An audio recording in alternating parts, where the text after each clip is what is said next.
le monde tourne. Direction la Birmanie, refusant de tirer sur leurs concitoyens. Les informations pullulent. Tout de suite, voici les informations. C'est le moment d'ouvrir la page internationale avec Ealichi Dorelas depuis Boston, Massachusetts.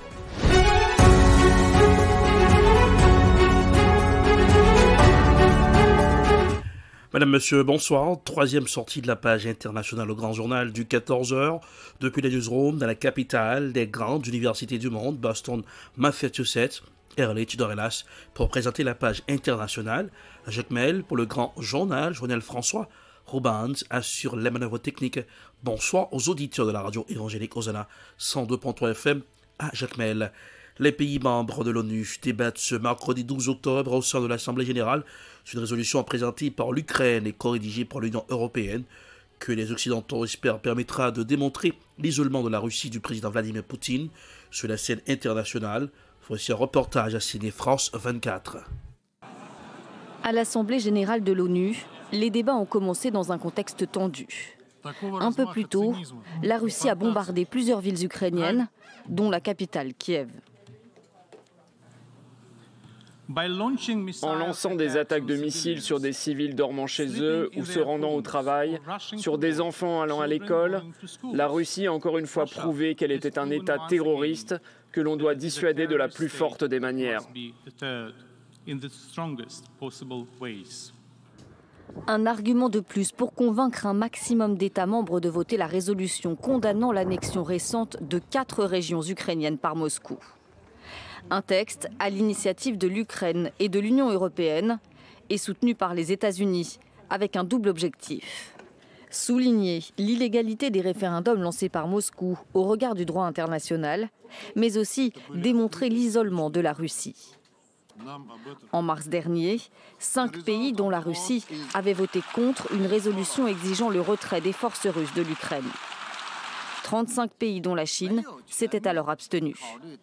7 mois plus tard, certains soutiens à l'Ukraine semblent s'éroder, notamment en Afrique et au Proche-Orient, face à une guerre considérée comme européenne. En septembre, la Russie avait mis son veto à un précédent texte condamnant les annexions en Ukraine. 4 pays, dont la Chine et l'Inde, s'étaient abstenus. Kiev espère malgré tout rallier entre 100 et 141 voix pour cette nouvelle résolution. En bref.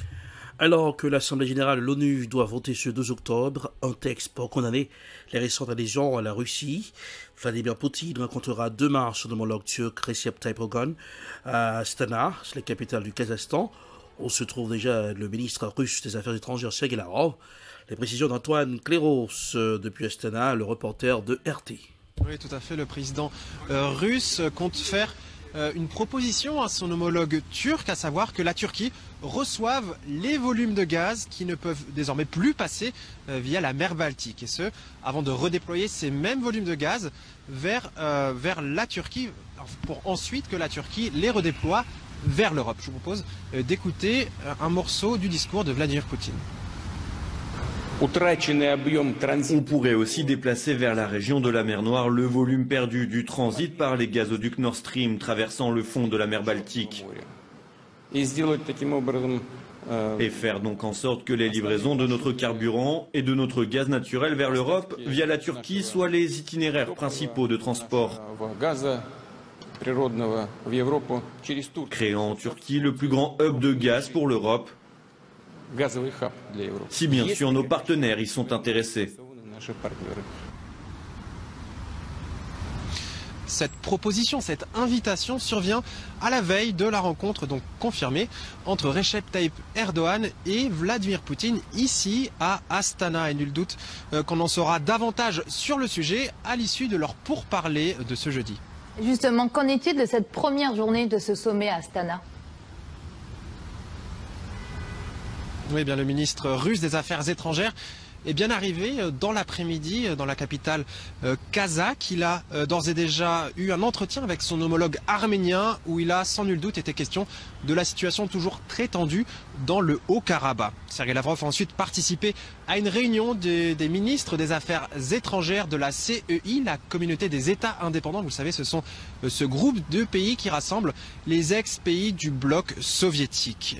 Sergei Lavrov devrait ensuite se présenter dans les toutes prochaines minutes face aux journalistes à l'occasion d'une conférence de presse, à l'issue donc de cette première journée de sommet ici à Astana, la capitale du Kazakhstan. Au Mali, le projet de constitution remis à Assimi Goïta, l'actuelle constitution datant de 1992, passe pour un facteur de la crise politique que traverse le pays depuis des années. Voici un reportage à signer Africa News. Le président de la transition au Mali a reçu mardi le projet de la nouvelle constitution du pays. C'est finalement 4 mois après sa mise en place que la commission chargée de l'élaboration du document s'est acquittée de sa tâche. Le texte sera soumis au Conseil des ministres avant son passage au Parlement de transition. L'adoption d'une nouvelle constitution sera un marqueur capital dans le processus de refondation de l'État. La commission de rédaction de la nouvelle constitution exprime le vœu ardent que le projet soit partagé et accepté. Le grand oral du document sera sans nul doute le référendum constitutionnel prévu en principe en mars 2023. Pour la junte militaire, son adoption marquera un nouveau départ pour le Mali. La remise de l'avant-projet de la nouvelle constitution ne constitue qu'une étape du processus, car prochainement, c'est le peuple souverain qui sera appelé en référendum pour se prononcer sur le document. En adoptant la nouvelle constitution, c'est l'acte juridique de fondation du Malikoura que le peuple aura souverainement pris.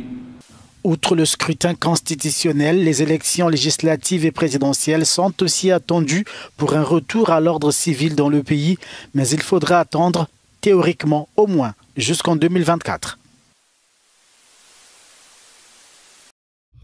Les services de sécurité russes ont indiqué avoir interpellé 5 Russes et 3 citoyens ukrainiens et arméniens dans le cadre de l'enquête sur l'attentat de samedi dernier. Voici un reportage à signer Euronews. Le FSB livre sa version de l'attaque contre le pont de Crimée.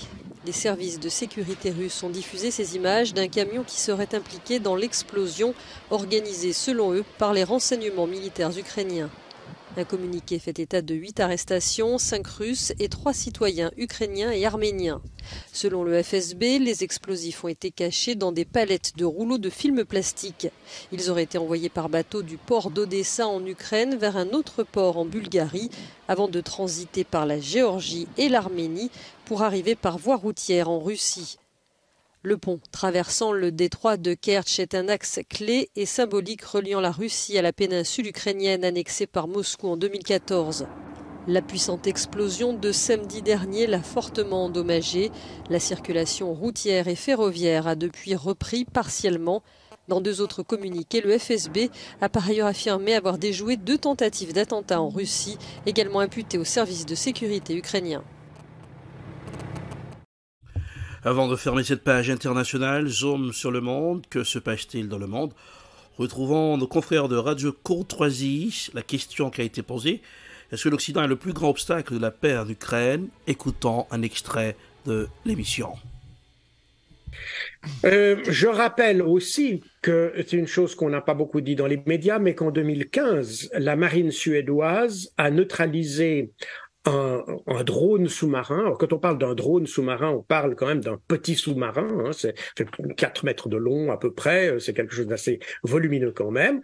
Et la marine suédoise a intercepté un de ces drones sous-marins qui était équipé de plusieurs centaines de kilos d'explosifs déjà, et qui visait déjà en 2015 à détruire les pipelines qui étaient en place. Donc, mais on avait identifié l'origine de ces drones ou pas?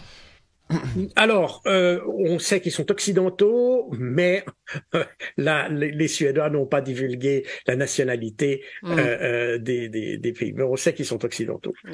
Donc, il est assez vraisemblable qu'on ait un scénario assez analogue qui soit présenté cette fois-ci, d'autant plus que la marine américaine a fait ces dernières semaines toute une série de manœuvres dans la région de Bornholm. Exactement, d'ailleurs, on a même les relevés des vols d'hélicoptères qui recoupent à peu près exactement les emplacements où ont été détectées les explosions sur les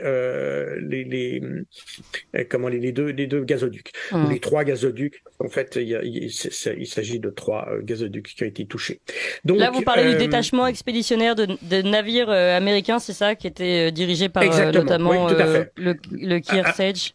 Oui. Oui, exactement, le USS Kearsarge, qui était le navire amiral, si je peux dire ça comme ça, de cette flottille, de cette task force. Alors moi j'ai comme indication de kilométrage qu'ils étaient situés à 30 km du site du sabotage de Nord Stream 1 et à 50 km du Nord Stream 2 au moment où donc, leur position était entre les deux. Oui. Ils étaient effectivement entre les deux, mais quand on regarde les vols d'hélicoptères, des hélicoptères qu'on utilise pour les interventions, l'engagement de forces spéciales, etc., on s'aperçoit que leur trajectoire, elle, suit plus fidèlement le trajet. Alors ça ne veut pas dire, évidemment, tout ça ne prouve rien, mais tend à montrer que l'accusation contre la Russie prend un peu l'eau si vous passez ce mauvais jeu de mots dans ces circonstances. Et peut-être Jacques Beau encore, pardon, dans ces indices, je ne sais pas si vous comptiez arriver à ce développement également, mais sinon j'en parle tout de suite. Dans ces indices, enfin ces éléments de coïncidence, on va dire, concernant les Américains. Là, je parle du journal officiel de publication de la Navy américaine, donc qui s'appelle Sea Power, et qui indique que le 10 juin, la marine américaine faisait des manœuvres de plongée, pour le coup, d'explosifs et de drones sous-marins sur la zone où eut lieu également. Et voilà, c'est la fin de la page internationale pour ce aujourd'hui. Merci de l'avoir suivi. La production est signée de Prod, réalisation Télébel Top pour le compte de la radio évangélique Hosanna 102.3 FM à Jacmel pour présenter la page internationale Erlich Dorelas depuis Boston, la capitale, les grandes universités du monde. Coup d'œil sur la météo pour aujourd'hui. Boston, 74 degrés Fahrenheit, 23 degrés Celsius. Jacmel, 89 degrés Fahrenheit, 32 degrés Celsius. 32 degrés Celsius.